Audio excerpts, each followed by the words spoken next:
Welcome to Boldfaces Moments with me, Tricia Eseigbe Kerry. This is the Federal Ministry of Power, Works and Housing headquarters right here in Abuja, Nigeria, under the leadership of His Excellency Babatunde Raji Fashola, SAN, as he strives to build the backbone for our nation's development. We're still capturing the realities of the Ministry of Power, Works and Housing. Our focus today is on the Ministry of Housing Operations, covering planning, designing, and construction of affordable housing schemes for Nigerians and other significant interests. Boldfaces Moments continues after the break.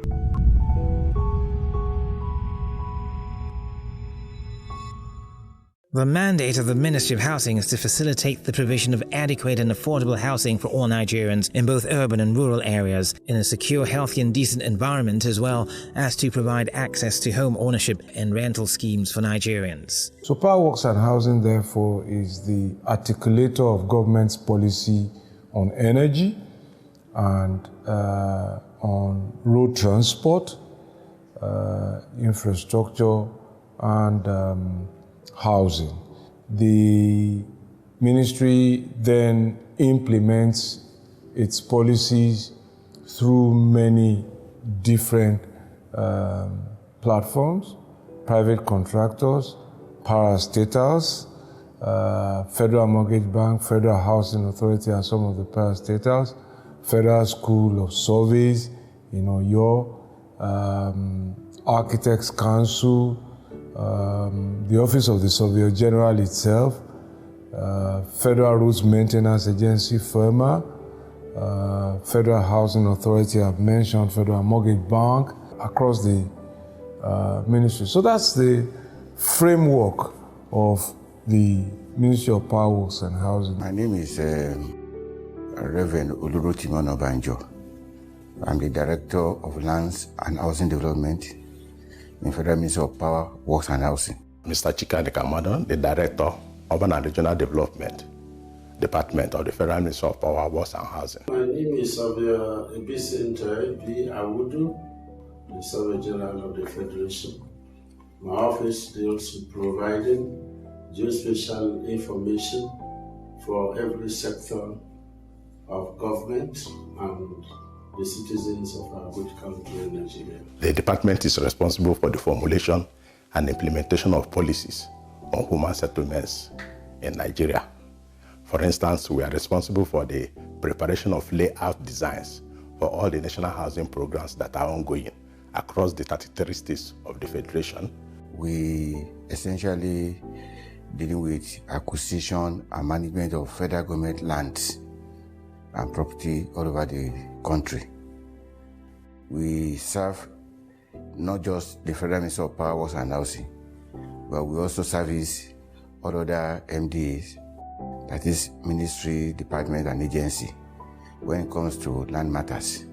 We determine the percentage of land allocation to each land use, to the roads, residential development, public use, and then we control development on those estates. Otherwise, if you don't control development, you discover that there will be encroachment on the housing scheme. We are after the physical inventory of the country. Before you construct a road, you must know the alignment and the information, the surveying and mapping information, the physical information on that road I provide, so that there will be good design and good execution of the projects.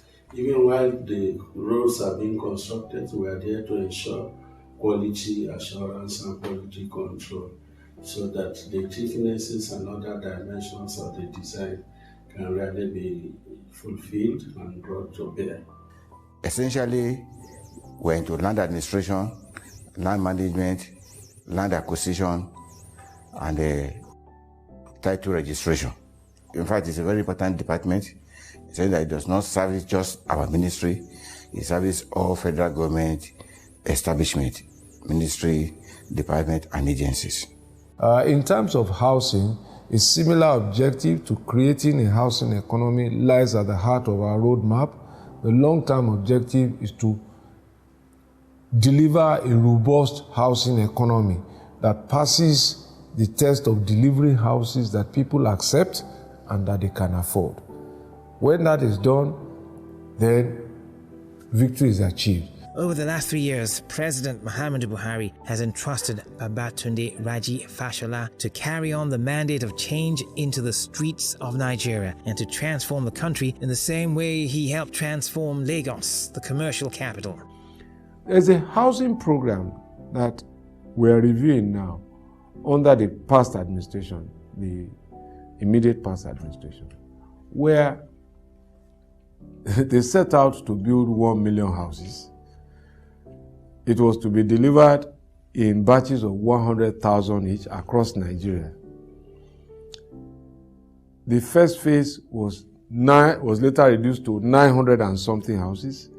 Later they reduced it to 625 houses. But as we speak today, after paying out, I think, 13 billion, only 19 houses have been built. That's the difference between this government's housing policy and the other government's housing policy. It used to be a one-shoe-fits-all. But this time around, we are saying, look at the peculiarities of our communities, societies, personal needs, and then we'll come up with houses that will benefit each and everyone's need. In the design, they were building 4-bedroom, 5-bedroom, 3-bedroom houses. For who? Who did they consult with? Then they gave it to a foreigner from Oman who posted a personal guarantee and just dribbled everybody generally. So we're going to that site. We looked at it. How do we recover this? But it just tells you how difficult housing can be. The Ministry of Housing has completed simple designs of 1, 2, and 3 bungalows for the northern and southern states to respond to the cultural, climatic, and land use peculiarities. We are building a pilot housing project that we want to subject to acceptability and affordability tests in 33 states of the country. We have a cultural difference, religious difference, depending on one fact to another. They come up with an acceptable design that is acceptable to almost all the 6 geopolitical zones that we have. And we have done a pilot scheme of that. For example, if for someone like me in Gombe may aspire to have 4 wives, I will set out to do a project that will accommodate 4 wives. For someone who aspires to have 1 wife, will prefer maybe a 1-bedroom apartment, ensuite, or whatever. Now, there are also indigent persons. Their own requirement will be different from mine. We have thought through this process. We are not changing the policy, but we are creating a program which, if we successfully implement, becomes the model for annual national housing intervention that continues to drive a housing economy. We don't have a housing economy yet. We need to create a housing economy. And it's by being patient, being methodical, and by persevering, not looking for a quick fix, that you can build that. And if you see the promise of what it holds, just in a pilot stage, you know that if you get it right, it's an explosion. Positive explosion for the economy. We want to know the number of Nigerians that will benefit from, say, a 3-bedroom flat or 2-bedroom flat. For every house that you know that is constructed, you have an engineer, you have the supervisor, you have the mason, the carpenter, the electrician, the laborer, etc. You also have, people that will supply them with these products that they will use to construct these houses. The painter, the electrical material that will be the wire, etc., the plugs, the switches that will be supplied, the paints, those that will supply the zinc, the wood, etc.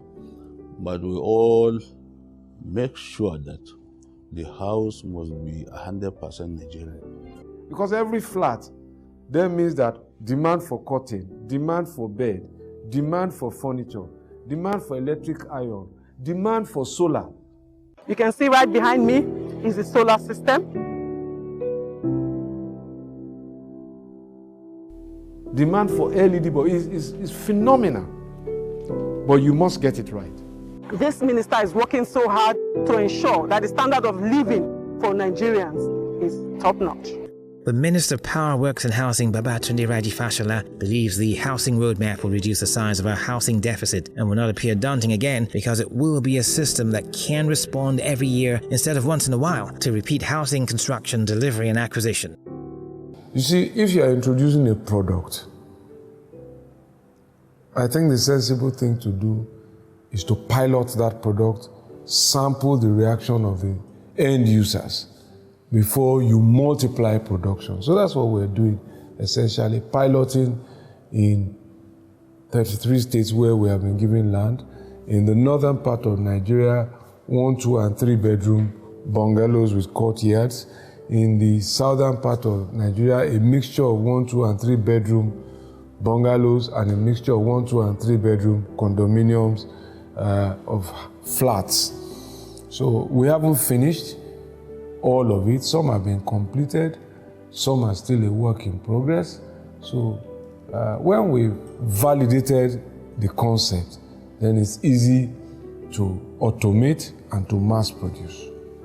How many houses Nigeria wants to build is a function of how much it wants to spend and for how long it wants to continue. I say this because people have asked, focus more about the deficit rather than the plan. And if you have all of the money today, if you don't have the right design, if you don't have the acceptability, you can't even begin to address the deficit. Because we see that there are empty houses in almost every state of the country. I want to create a housing economy where people begin to recover their dignity back and go to work, go and build. Masons, welders, plumbers, electricians, fitters. So that's the way we've defined success. The Ministry of Works has an existing inventory of quantities of material needed to order to provide investment information for local manufacturers to position, to respond, and supply in order to create employment and get factories back to work. There is the temptation to mix policy with program. And I think that there are two different things. Affordable housing is a global policy which almost every nation has subscribed to. How do you deliver that? Those are matters of programs and actions. So do you want to build X housing unit? What type of housing unit? And so on and so forth. Now, what the Buhari administration has embarked upon is a national housing program. This is the second time that is happening in my own lifetime's experience. This is not to say that other governments have not done housing in interventions, but none on a national scale. And that is what we are implementing now.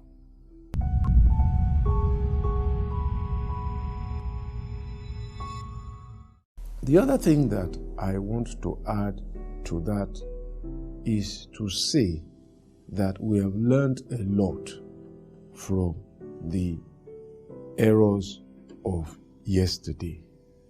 And it is now manifesting in our decision to first run a pilot program based on investigation, research, consultation with some of the would-be end users and off-takers to find out what type of housing they want. When a nation commits to infrastructure, generally.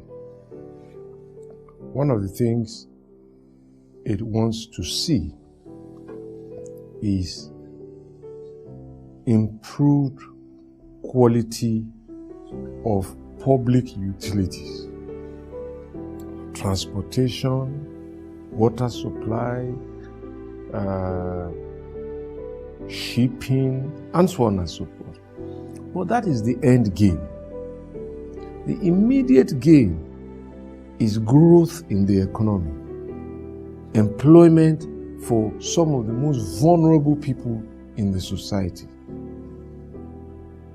and a movement of goods and services within the economy. And that is what we are beginning to see already from the housing program we have started in the entire country, where construction is now going on in 33 states. Moving forward in 2018, the Federal Ministry of Housing plans to build more housing accommodation and stimulate job creation. Thereafter, assess the affordability and the acceptability of our designs. They plan to industrialize the production of the most affordable and acceptable designs. You're still on Boldfaces Moments with the Honorable Minister for Power, Works and Housing, Babatunde Raji Fashola San. We are right here at the National Housing Program site, Rigachikum, Kaduna North. He's here to inspect the project so far, to see to the development of the structures and make sure that everything is okay and work is still ongoing. Don't go away, Boldfaces is still on. The Ministry of Housing has paid serious attention towards the infrastructure needs of Nigeria in developing 2,736 fresh units of houses being built by the federal government in 33 states, in a pilot phase to test run the affordability and acceptability of its national housing program. The ministry has identified inputs such as doors, windows, tiles, paint, and roofing material that can be made locally, and have resolved to use only made in Nigeria inputs unless there is no local production capacity.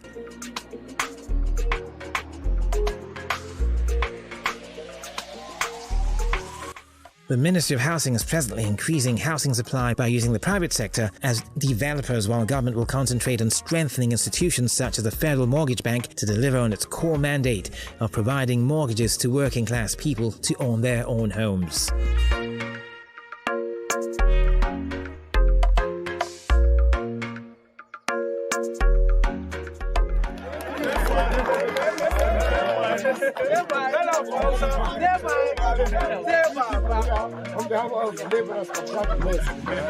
Where are you? Like, which state? Where are you?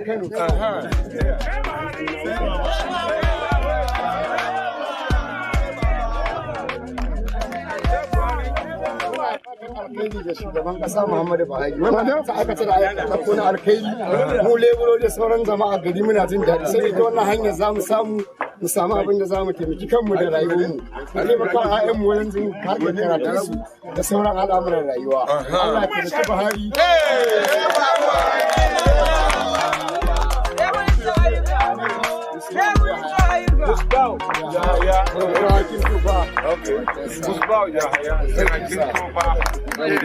Earlier on, we saw the Honorable Minister inspecting some projects.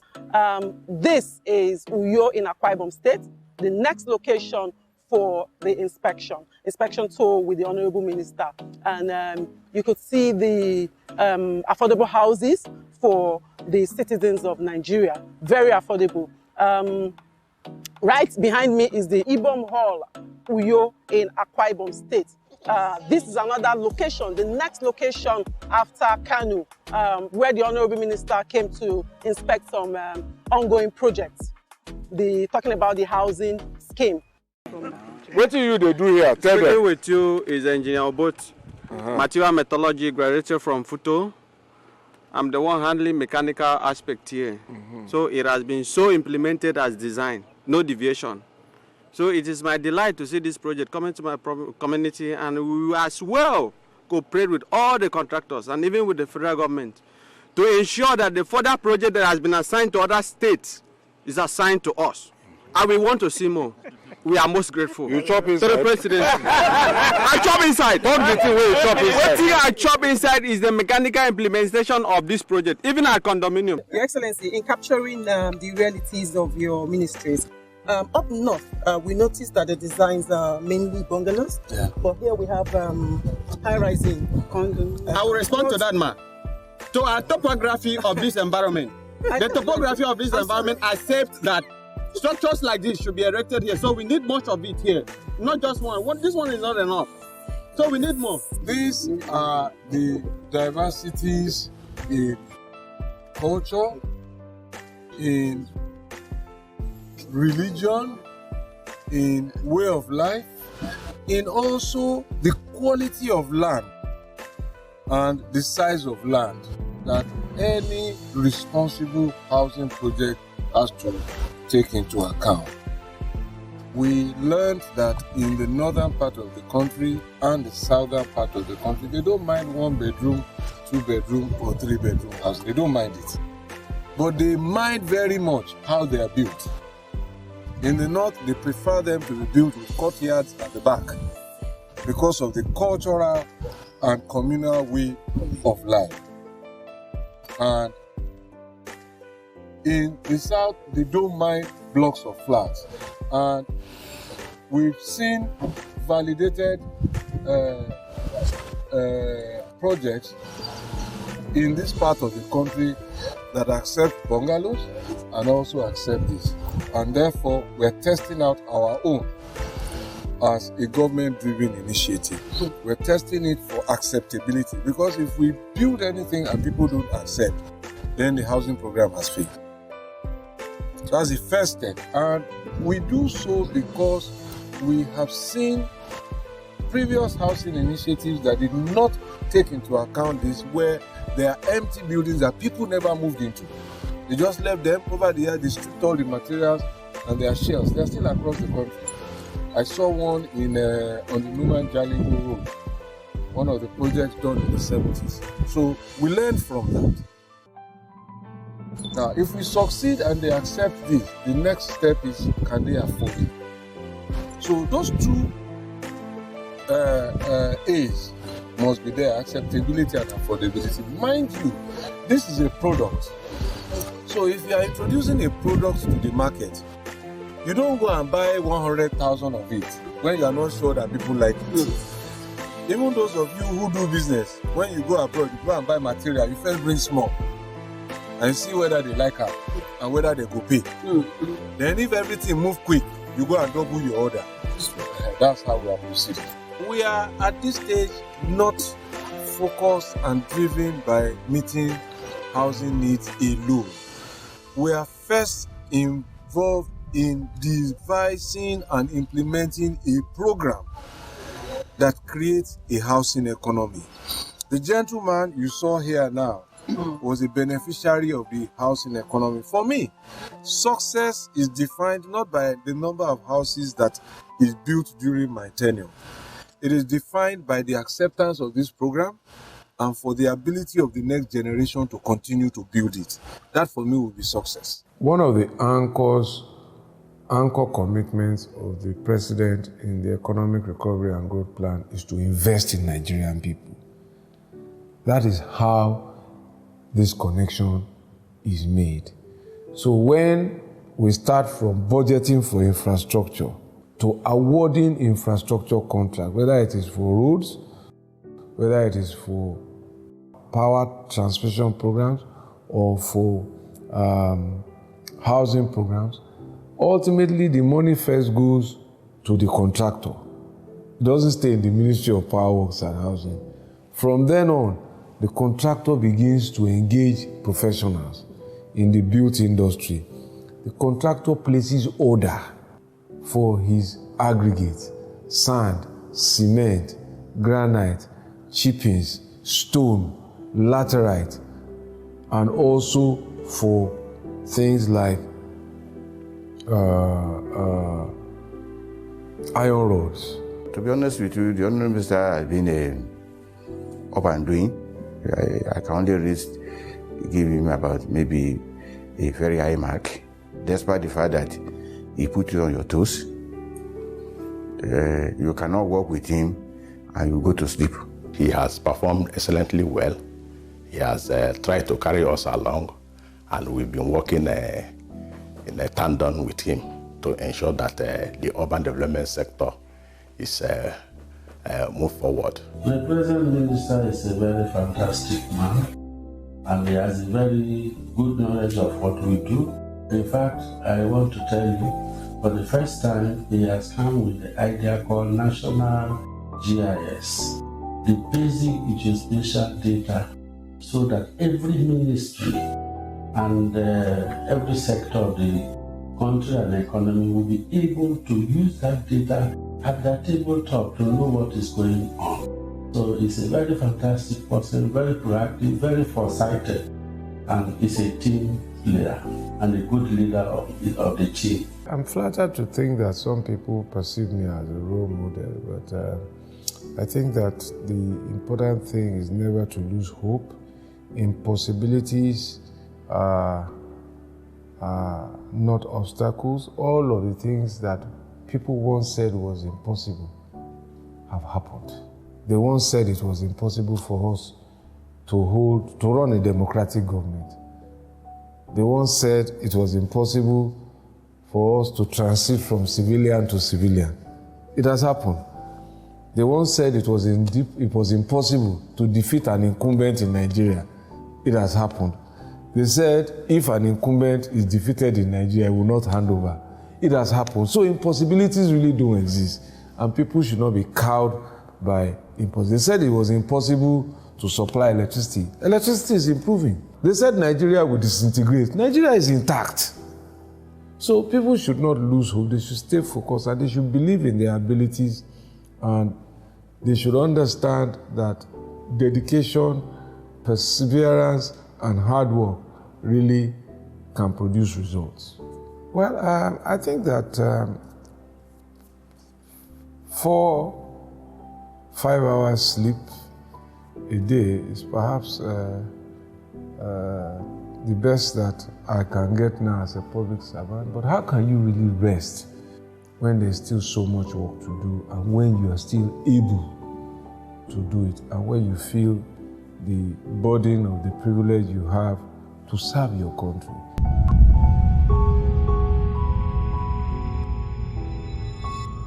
Welcome back. Hope you've enjoyed the Boldfaces moment with me as we capture the realities of the Ministry of Power Works and Housing operations and activities in the last half an hour right here on Boldfaces. Our appreciation goes to the Honorable Minister of Power Works and Housing, His Excellency Babatunde Raji Fashola SAN, and his top management team for their support during this production. Also to everyone that featured and contributed to the successful completion of this documentary. Thank you so much. Well, we've come to the end of this special episode of Boldfaces. My name is Tricia Eseigbe Kerry. Join me again on this very station, same time. Bye for now.